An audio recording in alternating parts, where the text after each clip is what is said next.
এই যে সরকার কতগুলো নীতি নিচ্ছে, এই নীতি যদি এগুলো বাস্তবায়ন হয়, আমরা কোথায় চলে যাব বলেন? আমাকে যখন নীতি নির্ধারক, যদি আজকের চিফ গেস্টের সম্ভব হয়, উনি যদি আমাদের নীতি নির্ধারকদের সাথে একটু বসেন, যে কোনো একটা সিদ্ধান্ত নেওয়ার আগে একটা রপ্তানিমুখী পণ্যই হোক আর দেশীয় আভ্যন্তরীণ পণ্যই হোক, তার কষ্টটা যেন ওটা অ্যানালাইসিস করেন, যে ভ্যাটটা বসানোর আগে, গ্যাসের দাম বাড়ানোর আগে তারা যেন চিন্তা করেন গ্যাস কে কে ব্যবহার করে, কেন ব্যবহার করে, তার প্রোডাক্ট কস্ট এখন কত, আর এটা বাড়ালে কত হবে। কারণ কি অলরেডি আমি অ্যাডভাইজার দেখলাম, টেলিভিশন দেখছিলাম, অলরেডি বলছে যে গ্যাসের দাম যদি 75 টাকা হয় তাহলে খুব একটা ইম্প্যাক্ট পড়বে না। তাহলে আমার ইন্ডাস্ট্রিরা ওনারা দিতে পারলে আমি খুশি হইতাম। আমি যদি সত্যি যদি উনি আমার ইন্ডাস্ট্রিতে নেয়, আমি পাবলিকলি বললাম এটা আপনার, আমি ওনাকে দিয়ে দিব, আপনারা এটা প্রচার করতে পারবেন। যিনি বলেছেন খুব একটা আমার যে ইন্ডাস্ট্রিটা ওনার পছন্দ আছে এটা নিয়ে নেই, চালাক, আমি হেল্প করব। আমি চাই আজকে যারা ভ্যাট বসাচ্ছেন বিভিন্ন পণ্যের উপরে, তারা কষ্ট করেন নাই। আজকে আমার বাংলাদেশ ব্যাংকের যে স্ট্যাটিস্টিক্স 9 তারিখের স্ট্যাটিস্টিক্স, এই 9 তারিখে যে দেখা যাচ্ছে ক্যাপিটাল মেশিনারি আমদানি হয়েছে negative compare to last year তো হয় নেই, তার চেয়েও 36% কম ক্যাপিটাল মেশিনারি আসছে। বেসিক র মেটেরিয়াল 12% কম আসতেছে। তার মানে এখন যা র মেটেরিয়াল আমার দরকার সেটি আমদানি আমি করতে পারছি না। আমার আমদানি কমেছে 11%, আমার রপ্তানি export negative 5.9%, export total export negative. তা এই যে সমস্ত নেগেটিভের উপরে আপনি যখন এই সব জিনিস বাড়াচ্ছেন, তার কনসিকুয়েন্সটা আপনি চিন্তা করেন নাই। জনসংখ্যা বেকারত্বের ব্যাপারে কাসিম সাহেব বলে গেছে, আমি বলবো না।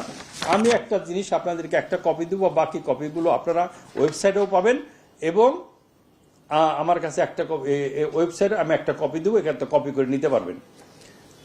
আমার পার্শ্ববর্তী দেশ ভারত, সেখানে যদি বিনিয়োগ কেউ করেন তাহলে তারা কি পাবেন? এখানে 5টা দেশ আছে, 5টা স্টেট আছে।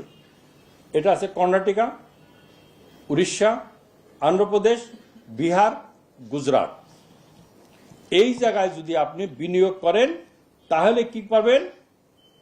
40% on plant on machinery up to maximum 50 crore।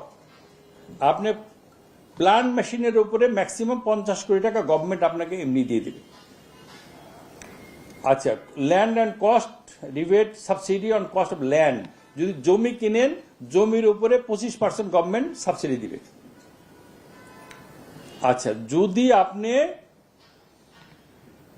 একটা মহিলাকে এমপ্লয়মেন্ট করেন 6,000 টাকা পাবেন, আপনি 6,000 রুপি পাবেন পার মান্থ।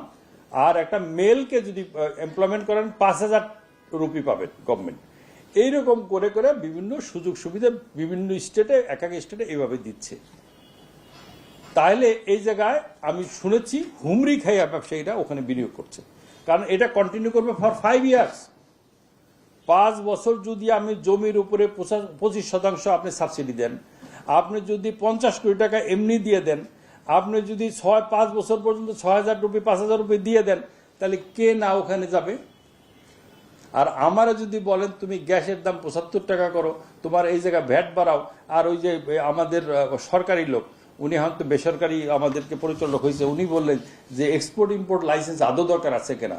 আমার প্রতি বছর আমার এই যে মিউনিসিপ্যালিটি এলারা আমাদেরকে যে খরগ চাপায়, প্রতি বছর এটা রিনিউ করতে হয়, এগুলো আদৌ দরকার আছে কিনা। এই যে আমাদের উপর উল্টা, আমি একটা ব্যবসায়ী মানে আমি একজন অপরাধী, আমাকে কিভাবে চুষে চুষে খাবে প্রত্যেকটা লোক। ওই যে বললাম 40%, এই 40% তো আমার দিতে হয় সব জায়গায়। আমি তো কোথাও তো আমাকে বিনা পয়সা কেউ এসে বলে না যে এই কাজটা যে আজাদ সাহেবের তাড়াতাড়ি টেবিলটা ছেড়ে দাও, এই লোকটা বলার লোক আছে আমার? তাহলে বিনিয়োগ কে করবে? এই যে যেটা দেখলেন আমি বললাম যতটুকু 36 নেগেটিভ, যতটুকু বিনিয়োগ হচ্ছে বিএমআরই হচ্ছে। নতুন কোন ইন্ডাস্ট্রি হচ্ছে আপনি নাম বলেন, কোন জায়গায় ইন্ডাস্ট্রি হচ্ছে? অথচ বাংলাদেশ একটা সম্ভাবনাময় দেশ। আমাকে ফ্রি করে দেন, আমাকে আমার মতো চলতে দেন। আমাকে যে কমিটমেন্ট আপনি করেছেন যে আমি 30 টাকা যদি গ্যাস দেই তাহলে আনইন্টারাপ্টেড 30 টাকা যদি গ্যাসের দাম করি, তাহলে আনইন্টারাপ্ট গ্যাস দিচ্ছেন। আপনি কথা রেখেছেন। সব সরকারের ক্যারেক্টার এক। আমি ইন্ডিভিজুয়ালি কাউকে বলছি না, সমস্ত সরকারের 40 বছর আমি যদি দেখে আসছি। তবে হ্যাঁ, এই যে আজকে যে গার্মেন্টস সেক্টররা যে উঠে আসছে, এর পিছনে সরকারের একটা সাংঘাতিক নজর ছিল, একটা সিম্প্যাথি ছিল। নেইবারিং কান্ট্রিতে কি হচ্ছে, বাংলাদেশে কি পলিসি হওয়া উচিত, এই পলিসিটা তারা কন্টিনিউয়াসলি মেনটেন করে আসছে, যার জন্য গার্মেন্টস সেক্টর গ্রো করেছে, অন্য সেক্টরগুলো গ্রো করতে পারে নাই। পাট শিল্প ধ্বংস হয়ে গেছে। কেন? পাট শিল্পের কোনো রিসার্চ নাই। অথচ আমার পাট নিয়ে পার্শ্ববর্তী দেশ ভারত ওইটাকে ভ্যালু অ্যাড করে রপ্তানি করছে। পাকিস্তান এর উপর ভ্যালু অ্যাড করে, আমি ভ্যালু অ্যাড করতে পারছি না কেন? চামড়া শিল্প কেন গ্রো করছে না? কেন চিংড়ি শিল্প আজকে আমার এই মাছ রপ্তানি বন্ধ হয়ে গেল? আমার আজকে পাদুকা শিল্প কেন গ্রো করছে না? আজকে শুধুমাত্র একটা পণ্যের উপরে নির্ভর করলে হবে না। আজকে আমার বটলনেক কোথায়, সেখানে তো এগিয়ে আসতে হবে। সেই এগিয়ে আসার জন্য যদি আমরা বোর্ড অফ ইনভেস্টমেন্ট করেছিলাম কি কারণে? On stop service. যে মানুষ এখানে রেজিস্ট্রেশন করলে সে নিশ্চয়তা দিবে আমার গ্যাস, বিদ্যুৎ, জমি সহ সমস্ত অবকাঠামোর কথা আমাকে দিবে। আমি নিজে মিরের সহায়তে 100 বিঘা জমি কিনে রাখছি। ওখানে ভাই আমি 36 কোটি টাকা জমা দিছি 100 বিঘার জন্য। প্রতি মাসে 36 লক্ষ 40 লক্ষ টাকা আমি ইন্টারেস্ট দিয়ে যাচ্ছি। কবে এই ইনফ্রাস্ট্রাকচার আমি নিজেও জানি না। আর আমার মতো বিদেশি যারা আছে, ও তো কান ধরে বলছে বাংলাদেশ ছাড়ো, আর আইসো না। একজন জাপানি, ওরা এদেশের জাপানিরা বিনিয়োগকারীরা এদেশে আসার আগে ওই জাপানি বাংলাদেশে যে আছে তার কাছে জিজ্ঞাসা করে বাংলাদেশ বিনিয়োগ করা সেফ কিনা। আমি কয়েকদিন আগে আমেরিকাতে এলএতে ছিলাম, ওখানে কটন সামিট ছিল। ওখানে একজন ইকোনমিস্ট একটা প্রেজেন্টেশন দিল। সে প্রেজেন্টেশন দেখালো যে ট্রাম্প আসাতে আমাদের বাংলাদেশে এশিয়ার মধ্যে ব্যবসা গ্রো করবে বাংলাদেশ, ইন্ডিয়া, পাকিস্তান এবং ভিয়েতনাম। এইসব জায়গায় ব্যবসা করার, চায়নার থেকে ডিউটি ইম্পোজ করার পর ব্যবসা চলে আসবে বাংলাদেশে।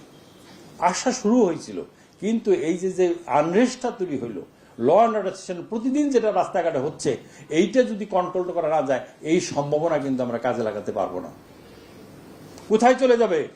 এই যে আমাদের এই বন্ধুদের কাছে চলে যাবে। বন্ধুরা জানে কখন কোন পলিসি নিতে হবে। এই জন্য পলিসি ম্যাটার। আমার বিওয়াই চেয়ারম্যান সাহেব এসছেন, আমি আপনাদেরকে অভিনন্দন জানাই। আমাদেরকে হতাশ হলে চলবে না। প্রচুর সম্ভাবনার দেশ, বিশেষ করে এগ্রিকালচার প্রোডাক্ট। এগ্রিকালচারে প্রচুর প্রোডাক্ট আছে যেগুলি কিন্তু আমরা রপ্তানি করে বৈদেশিক মুদ্রা অর্জন করতে পারি। ফুল, এই যশোরে যে ফুল হয়েছে, এদেরকে যদি আমরা প্যাট্রোনাইজ করতে পারি, এই ফুল দিয়েই রপ্তানি করে। আজকে আমি ব্যাংকক থেকে ফুল নিয়ে আসি। বাংলাদেশে যত বড় লোকদের বিয়ে হয়, ব্যাংকক থেকে বিভিন্ন দিয়ে ফুল আমদানি করতে হয়। ফুল আমাকে আমদানি করতে হবে কেন? আজকে যশোরে হলে অন্যান্য জায়গায় হবে না কেন? আজকে আনারস দিয়ে আমি কেন ব্যাংকক থেকে আনারস প্রোডাক্ট আমি কিনে নিয়ে আসবো, ফিনিশ প্রোডাক্ট আমি কেন রপ্তানি করতে পারি না? আমি কেন ম্যাঙ্গো প্রোডাক্ট রপ্তানি করতে পারি না? প্রচুর সম্ভাবনা আছে কিন্তু আমার দেশটা, যদি আমার ওই ধরনের একজন অনেস্ট শাসক নাম্বার 1 যদি নির্বাচিত করতে পারি। আগামী নির্বাচনে ওই রকম একজন শাসক যিনি নিজে সৎ, তার ক্যাবিনেট সৎ এবং দেশকে একটা ওই জায়গায় নিয়ে যেতে পারবে, তাহলে বাংলাদেশ একটা অপার সম্ভাবনার দেশ হিসেবে আমরা পারবো। আমাদের সন্তানরা, আমরা যে কষ্ট পেয়েছি, আমরা যে তিলে তিলে কষ্ট করে আজকে এখানে ইন্ডাস্ট্রিকে নিয়ে এসেছি, তারা পাবে না। তারা বাংলাদেশকে এগিয়ে নিয়ে যাবে, এই প্রত্যাশা রেখে আবার আপনাদের সকলকে ধন্যবাদ জানিয়ে বক্তব্য শেষ করছি। খুদা হাফেজ।